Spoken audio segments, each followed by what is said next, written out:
Beauty is an enigma, lacking a specific definition, and can be a hard concept to pin down. Beauty standards, the set of ideals generally perceived to be beautiful, vary from year to year, country to country, and even person to person.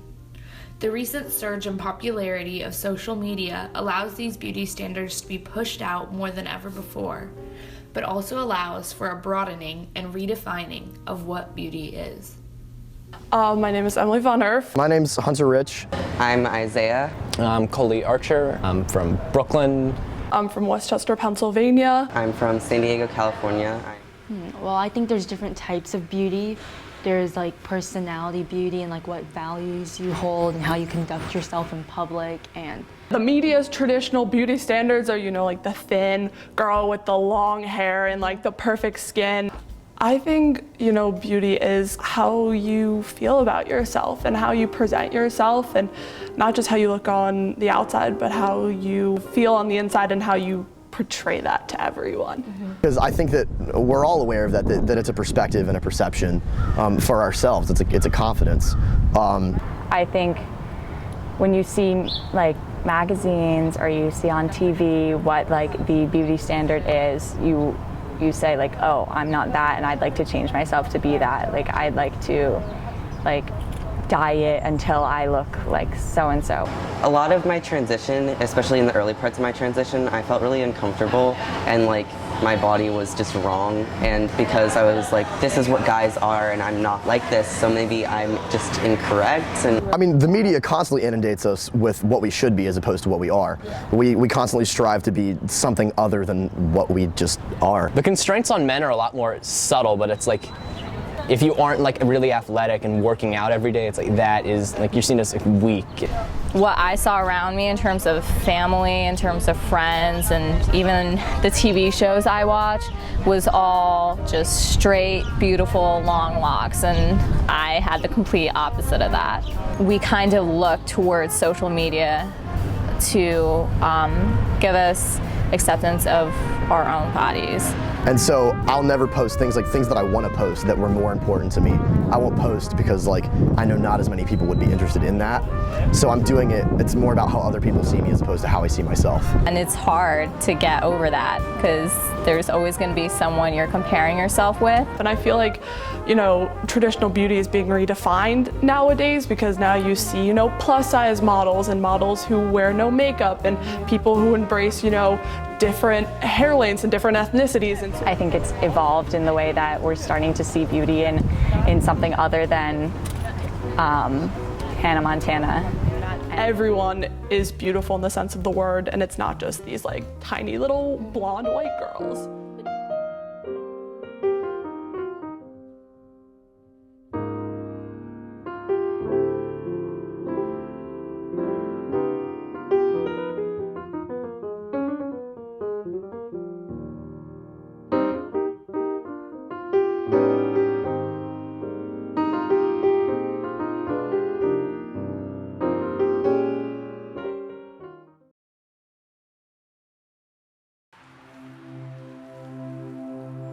I started biking the towpath in 1969 when I moved to Glen Echo. That's 48 years that I've biked on them. I didn't know what it was when I started to pedal, but I saw it kept going, and I saw bikers passing me with backpacks and panniers on their bikes, and it was obvious that they were traveling long distances.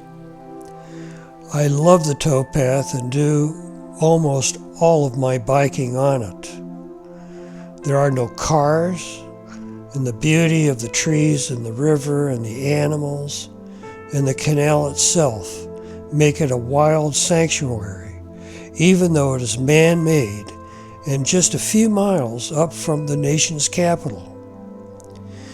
My favorite stretch is between Glen Echo and Great Falls.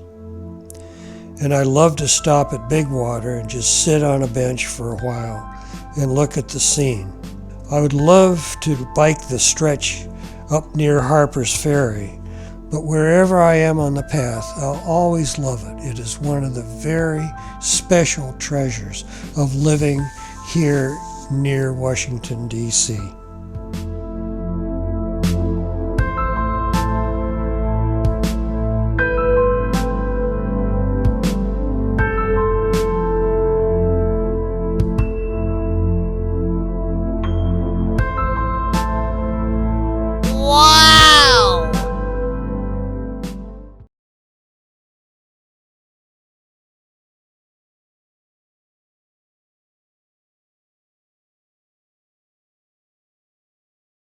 Honestly, you can't relate at all to depression unless you've had it. Growing up, I was a happy kid. I was enthusiastic, wonderfully weird, and purely happy. I had a great group of friends that I had the best of adventures with. I was a dancer that enjoyed long rehearsals and had a blast performing alongside her best friends. And I was a dedicated and passionate pianist that spent most of her time trying to transcribe songs, as well as put all of her effort and time into musical holiday greeting cards. Happy holidays from the Schwab family. In 2016, everything changed. I was diagnosed with depression. I started experiencing symptoms of depression 2 years ago. I kept it a secret for a pretty long time. A year ago, I decided I couldn't keep it in anymore. I told my parents and immediately got professional help. Depression is an illness. It's painful, it's tiring, and it's completely paralyzing. I remember sometimes I would just sit in the dark. I wouldn't say or do anything. I would just sit there, staring into the darkness. I felt sad, upset, angry, confused, tired, uncomfortable, and alone. I asked myself, what did I do to deserve this? The answer came to me. You existed. I told myself to just give up, to stop trying, to stop caring, to stop living. I wanted to give up so badly, but I didn't. As much as I wanted to, I didn't. Instead, I asked for help. The recovery process has been long and hard. Depression isn't an illness that will really ever go away. It comes and goes as it pleases without ever giving a warning. It takes months of reworking your thinking patterns, finding coping skills, and most importantly, loving yourself. So when those painful moments do strike, you're ready. Going through depression has been a rewarding experience, and I mean that honestly. It's put me through extreme pain and torture, which has only taught me that I'm strong and brave enough to handle any kind of struggles that may cross my path. I'm an incredible person and have a remarkable life. And there's no way I'm going to let depression get in the way of that.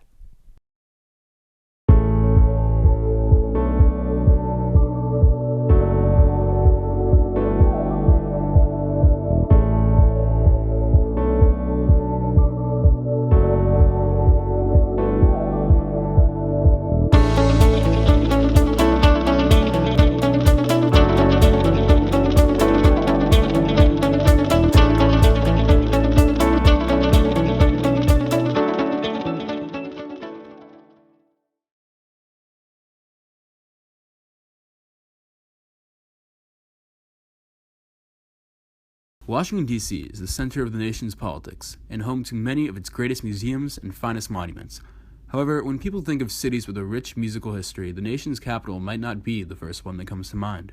New York and LA are and like other cities in the US too, they're more like cultural centers. Like people go there and move there to be creative. It's just like there's a lot more like infrastructure in place for people to be creative there. But in DC, it's just like you really have to make it happen. You have to like really care about it. And like no one else is really going to care about it.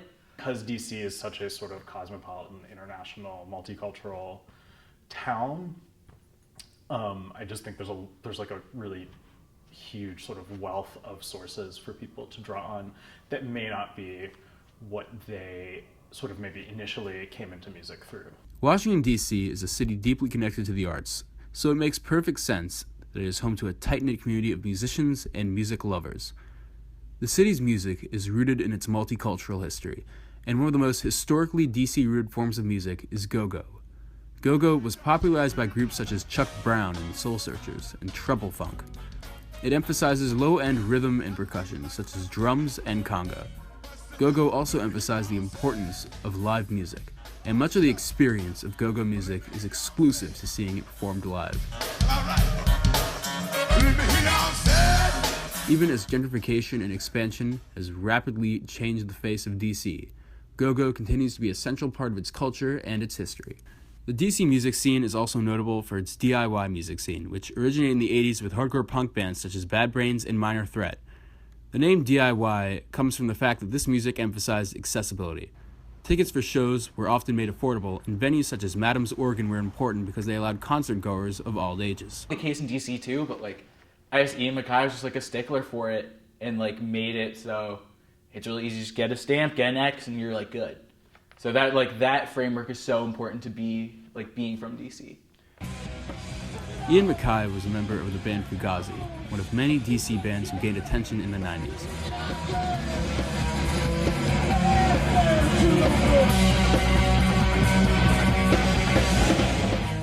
One of the most important musical events in the 90s was the alternative music boom, and during this period, DC bands such as Fugazi, The Dismemberment Plan, and Jawbox rose to prominence. Today, DIY music is bigger than ever in DC. Much of that has to do with the internet, which has connected people on a massive scale through social media. That I'm not on Facebook, and I used to find a few years ago that I was repeatedly missing cool shows because no one was publicizing them by sending out an email. It was always going out on Facebook. So people would be where were you at that awesome show at the back of the mattress store in your neighborhood? And I was no one told me. And I was I was on Facebook. I was oh, but I'm not on Facebook. I mean, I'll see flyers around the street sometimes. I'll sometimes hand out flyers for shows, but I find out about everything through Facebook. Because of the internet, you can have mass conversations with these people all the time. You can post something and then everyone comments on it, or everyone can just see what everyone else is saying. So I think it just helps the culture grow and keeps dialogue going between people. Websites such as Bandcamp have also given bands a platform to distribute their music. So because there are more options for self-recording music, I think there's a lot more access to making recorded music. So that has changed to some degree, I think.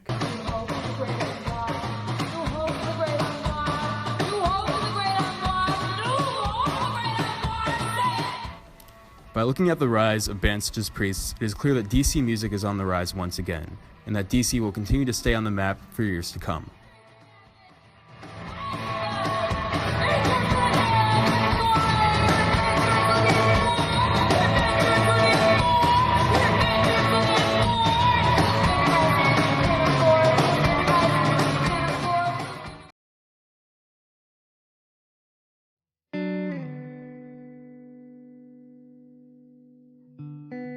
College is supposed to be the best years of our lives, but is it really as fun as they say? As young people, we are constantly being warned about how stressful college is. We are told how much time we need to spend studying to get good grades and be successful, and how hard it is to balance academics and have a social life. This explains why 8 in 10 college students say they frequently experience stress in their daily lives, and why stress levels have increased by 20% in the past decade. Hi, my name is Anna Moneymaker, and I'm from Albuquerque, New Mexico. And here at AU, I'm studying film and media arts. I do sometimes feel overwhelmed by my workload because sometimes I like to do what I want to do, which is concert photography and go to shows all the time and shoot bands.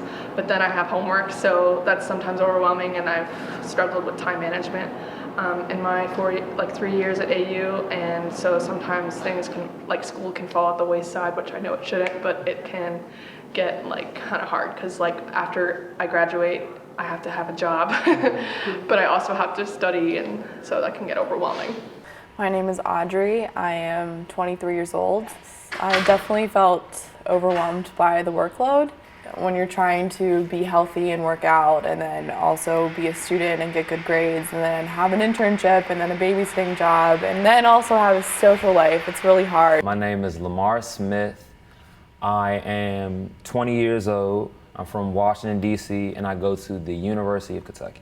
That's just something that happens to everybody. See, I feel like I'm a naturally easygoing, cool, collected guy, but I've always been the person that is gonna make sure I'm aware of, okay, I gotta do X, Y, and Z and get it done, but I'm not gonna be over anxious about it. I'm gonna try to control what I can control, so I don't really feel too stressed out about workloads. I just try to handle everything in an efficient pace. My name is Sarah Menke-Fish.